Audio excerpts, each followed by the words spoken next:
Let's talk about the Arctic, long known as the Earth's big, cold, wet boy. I don't want you to worry about the big part, still big. It's actually wetter than ever, but cold, not necessarily so much. NOAA has put out their Arctic program report card, and I know you probably wait every year for it to be released like I do. But no, really, there's some scary stuff in it this year. And I just want to take a minute. I know that we're all focused on like Trump is doing stuff and it is scary and DeSantis is awful. Totally, I get that. And Tucker Carlson's a literal fascist on TV. That's true. But also the Arctic kind of not in a great spot.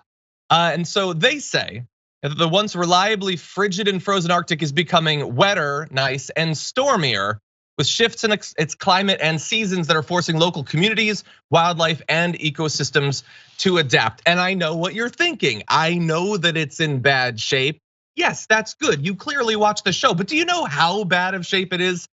So between October 2021 and September, air temperatures above Arctic lands were the 6th warmest since 1900. You might think, well, that could be worse. Yeah, but could it really? Because the 7 warmest years have been the last 7 years. And I'm not a scientist, okay? Although I have worked with them. That's not good though. I don't think you need a doctorate to know that you're not supposed to have that clear of a pattern. And yes, it is a pattern. We can acknowledge that here on TYT, although other news networks seem to have a very difficult time figuring that out. And this is consequential. Rising temperatures have helped plants, shrubs, and grasses grow in parts of the Arctic tundra. Bear in mind, they're not supposed to do that in these places. 2022 saw levels of green vegetation that were the 4th highest since 2000. Precipitation levels have increased significantly in the Arctic since the mid-20th century. This year was the region's 3rd wettest since 1950, clearly a year in which Ben Shapiro didn't visit.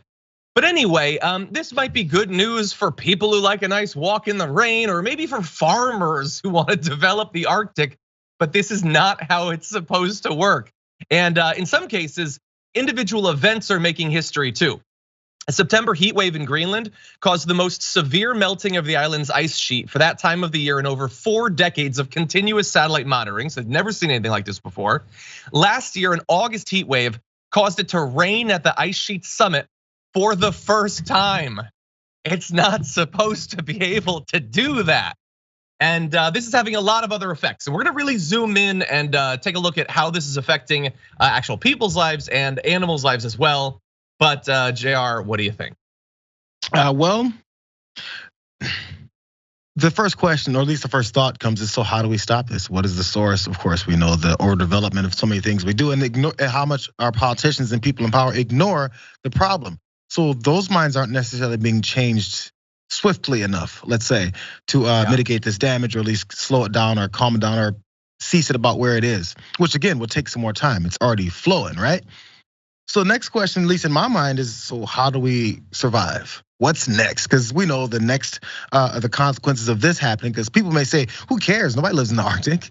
Who cares if there's green shrubbery growing? That affects everything. So once it does, which we're ignoring and scientists have told us, in fact, people who deny it also know as well, what's the plan?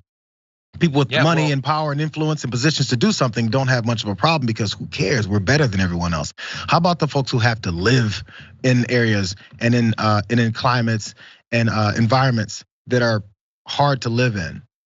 That's the next step. How do we figure this whole thing out? Because we've also heard some people say, in this capitalistic society that we have, getting a hold on control over water and the sale of it is something people and companies might want to look forward to. They know this is going to be a problem. Yeah, and look, bear in mind, there are people who live there now, and we're going to talk about them in a bit. I would say the plan for those in power now, looking ahead to 2075 or something, I think their plan is to have been dead for 50 years. I think that's their plan, and thereby to not be affected by any of this. I think that is their actual plan.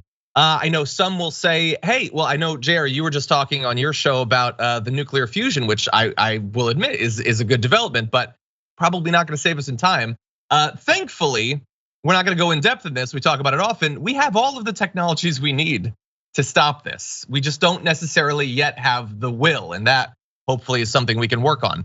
But I do wanna talk about some of the people who are already being affected by this in the Arctic. So for instance, and it's sort of Sucks that this is the first NOAA weather report that's actually, or Arctic report that's actually gone into this. But they finally have included observations from indigenous Alaskan communities about how the changes in the Arctic over the past few decades have affected the way that they live and especially hunt.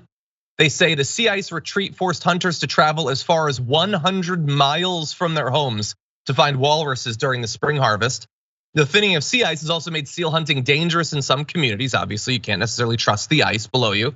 Indigenous hunters have doubled the number of days spent hunting bowhead whales in open water. And so having to go farther and stay out longer in more dangerous circumstances to be able to continue the traditional hunting practices and culinary practices that they've had. And along the way, animals being affected too. The report goes into substantial die-offs of seabirds, ducks, puffins due to starvation and low sea ice in the area. They talk about like terrestrial mammals as well that are being wiped out. It's affecting a lot of animal species. And look, overall, as Jayar alluded to, I think caring about what happens in the Arctic for the Arctic's sake should be enough, but it's Earth, so that's not gonna work.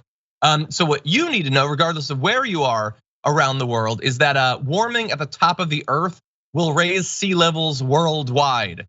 It's not like you'll just travel to the Arctic and the water will be higher up there. That's not how it works.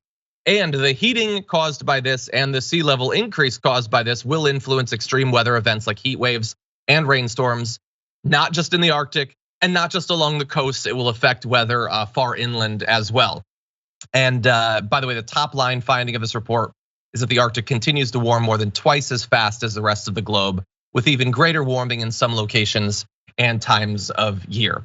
So bad that there are literal heat waves there. There are huge patches on fire at any given time. I had the privilege of being able to visit the Arctic and see some of this, see how little sea ice there was, when there should have been far more, but it is getting worse and worse and worse. And unfortunately, not nearly enough politicians in positions of authority, especially here in the US, are taking it seriously. We had that like minor climate bill, but we need to push for far, far more. Do people ever actually ask any of the politicians or the folks who push back on this whole thing and development of any kind of different energy sources, anything that would help this problem?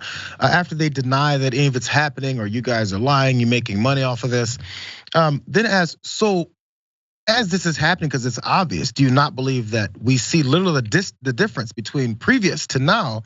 What is it that you think will happen? Like anybody who denies what experts in the field say and have studied for decades are telling us and showing us, since they know better, ask them then, what is it that's wrong? What is it that you're gonna do? What is it that's really happening? It's easy to deny without having any answers as to what is that's happening. Because I haven't been to the Arctic like John Iadarola. I haven't been there and seen the devastating levels that are different. But people that study it are there, so I can ask them, or I don't even ask them. They tell us. And then afterwards, if you decide not to listen to them, then what is your solution then? What is your thought process? There's none there. It's just, whatever. That's not based in any kind of reality. For more political news breakdowns, interviews, stories of activism, and me trying my hardest to care about the occasional big celebrity news story, subscribe to our YouTube channel at youtube.com/thedamagereport. And you can ring the bell wherever it is so you don't miss anything.